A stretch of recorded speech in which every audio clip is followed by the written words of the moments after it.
നേർവീതി പ്രഭാഷണ പരമ്പരയിലേക്ക് ഏവർക്കും സ്വാഗതം.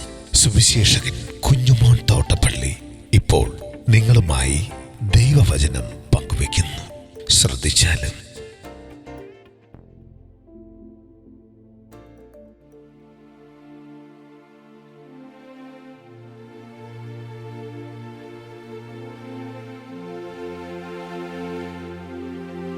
ബൈബിളിന്റെ രത്നച്ചുരുക്കം. ദൈവനാമത്തിന് മഹത്വം ഉണ്ടാകട്ടെ. യോഹന്നാൻ സുവിശേഷം 3-ാം അധ്യായത്തിന്റെ 16-ാം വാക്യം ഞാൻ വായിക്കുന്നത് ശ്രദ്ധിച്ചാലും.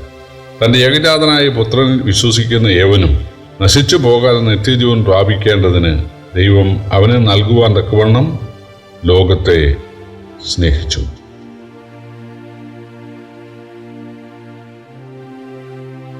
പണ്ഡിതന്മാര് പറയുന്നത് യോഹന്നാൻ സുവിശേഷം 3-ാം അധ്യായം 16-ാം വാക്യം അത് ബൈബിളിന്റെ രത്ന ചുരുക്കമാണ് എന്നാണ്. കാരണം അതിൽ പിതാവായ ദൈവമുണ്ട്, പുത്രൻ തമ്പുരാനുണ്ട്, രക്ഷയ്ക്കുള്ള മാർഗമായി പുത്രൻ തമ്പുരാനെ പിതാവ് കാൽവറിയിൽ യാഗമാക്കിയ കാര്യമുണ്ട്. ആ കാര്യം ലോകം മുഴുവൻ അറിയിക്കപ്പെടുന്ന കാര്യമുണ്ട്. അതിൽ വിശ്വസിക്കുന്ന ഏതൊരാളും ന്യായവിധിയിൽ നിന്ന് വിടുതൽ പ്രാപിക്കുന്ന കാര്യമുണ്ട്. മാത്രവുമല്ല, അവർ നിത്യജീവന്റെ അവകാശികളായി തീരാൻ ഇടയാകണം. അതിനുവേണ്ടി ആണ് ദൈവം ലോകത്തെ സ്നേഹിച്ചത്. അപ്പോൾ മനുഷ്യൻ അറിയേണ്ട മുഴുവൻ കാര്യങ്ങളും, മനുഷ്യന്റെ രക്ഷാമാർഗം വളരെ കൃത്യമായിട്ട് വിവരിച്ചിരിക്കുന്ന ഒരു വാക്യമാണ് യോഹന്നാൻ സുവിശേഷം 3:16. പിതാവായ ദൈവം തൻ്റെ ഏകജാതനായ പുത്രനെ, ഏകജാതൻ എന്നുള്ളതിൻ്റെ അർത്ഥം സ്നേഹത്തിൻ്റെ പാത്രമെന്നാണ്. അല്ലാതെ ഒരു മകനെ ഉണ്ടായിരുന്നുള്ളൂ എന്നുള്ള ഒരു അർത്ഥം മാത്രമല്ല. അബ്രഹാമിന് ഇസ്മയിൽ എന്നൊരു മകൻ ഉണ്ടായിരുന്ന കാലത്ത് തന്നെ ദൈവം പറയുന്നത് നിന്റെ ഏകജാതനായ ഇസഹാക്കിനെ മോറിയാമലയിൽ കൊണ്ടുപോയാൻ കഴിക്കുക എന്നാണ്. അപ്പോൾ അബ്രഹാം സ്നേഹിച്ചിരുന്നത്, ഹൃദയപൂർവ്വം സ്നേഹിച്ചിരുന്നത് ഇസഹാക്കിനെ ആയിരുന്നു. അതുകൊണ്ടാണ് ഏകജാതൻ എന്ന് വിശേഷിപ്പിച്ചിരിക്കുന്നത്. അതുപോലെ പിതാവിൻ്റെ സ്നേഹം മുഴുവൻ പുത്രനിലായിരുന്നു. ഒരാൾക്ക് പിതാവെന്നും വേറൊരാൾക്ക് പുത്രനെന്നും പേരുള്ളത് കൊണ്ട് പിതാവിൽ നിന്ന് ജനിച്ചതാണ് എന്നർത്ഥമില്ല. കർത്താവായ യേശുക്രിസ്തു ഒരു അപ്പനെ, ഒരു മകൻ എങ്ങനെ അനുസരിക്കുന്നുവോ അതുപോലെ പിതാവായ ദൈവത്തെ പൂർണ്ണമായി അനുസരിച്ച് നമുക്ക് മാതൃകയാകാൻ തയ്യാറായി. അതുകൊണ്ടാണ് പുത്രൻ എന്ന് പേരുള്ളതിൻ്റെ ഒരു ആശയം അതാണ്. പുത്രൻ എന്ന് പേരുള്ളത് കൊണ്ട് പിതാവിൽ നിന്ന് ജനിച്ചതാണ് എന്ന് വരുന്നില്ല.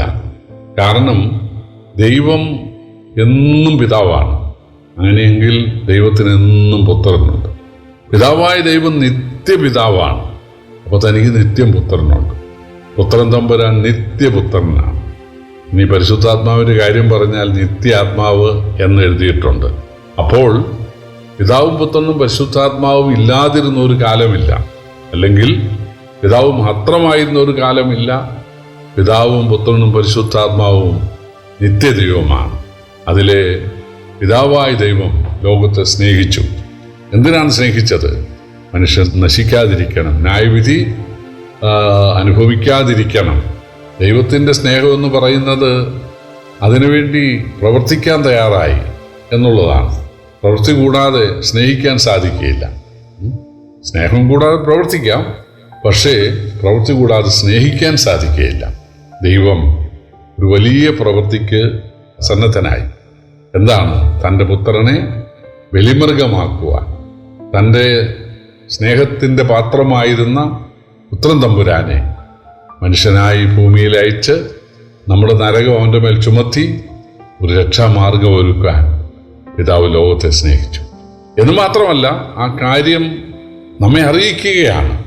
അത് കേൾക്കുന്ന സമയത്ത് ആരെല്ലാം അത് വിശ്വസിക്കുന്നുവോ അവർ രക്ഷിക്കപ്പെടുകയാണ്. യോഹന്നാൻ സുവിശേഷം 1:12 നാം വായിക്കുന്നത്, അവനെ കൈക്കൊണ്ട് അവൻ്റെ നാമത്തിൽ വിശ്വസിക്കുന്ന ഏവർക്കും ദൈവമക്കളാകാൻ ദൈവം അധികാരം നൽകിയെന്നാണ്. ഈ വാക്യത്തിലും പറയുന്നത് വിശ്വസിക്കുന്ന ഏവനും നശിച്ചുപോകാൻ നിത്യജീവൻ എന്നാണ്.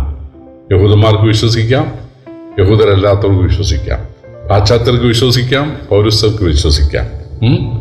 കറുത്തവർക്ക് വിശ്വസിക്കാം, വെളുത്തവർക്ക് വിശ്വസിക്കാം, വിദ്യാസമ്പന്നർക്ക്, വിദ്യാഹീനർക്ക്, ദരിദ്രർക്ക്, ധനികർക്ക്, തൊഴിലാളിക്ക്, മുതലാളിക്ക്, അങ്ങനെ ഏത് തലത്തിലും പെട്ട ആളുകൾക്ക് ദൈവം ഒരുക്കിയ ഈ രക്ഷാമാർഗത്തിൽ ആശ്രയം അർപ്പിക്കാം.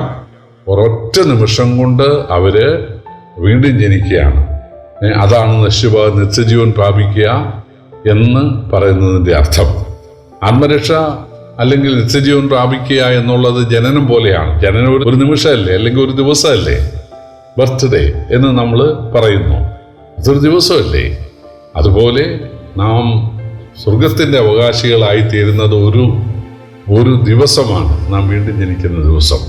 യേശുവിനെ എപ്പോൾ നാം രക്ഷകനായി ആത്മാർത്ഥമായി സ്വീകരിക്കുന്നുവോ എന്ന് പറഞ്ഞ യേശു എനിക്കായിട്ടാണ് മരിച്ചത്, എൻ്റെ നരകമാണ് യേശു അനുഭവിച്ചത്, എന്നെ സ്നേഹിച്ചാണ് യേശു കുരിശിൽ യാഗമായത്, അല്ലെങ്കിൽ പിതാവ് എനിക്ക് വേണ്ടിയാണ് പുത്രനെ തകർത്തത്, എന്നെ സ്നേഹിച്ചാണ് ഈ കാര്യം എന്നെ അറിയിക്കുന്നത് എന്ന് തിരിച്ചറിഞ്ഞ് യേശുവിനെ രക്ഷകനായി സ്വീകരിക്കുന്ന ആ നിമിഷത്തിൽ നമ്മൾ നിത്യജീവൻ പ്രാപിക്കുകയാണ്.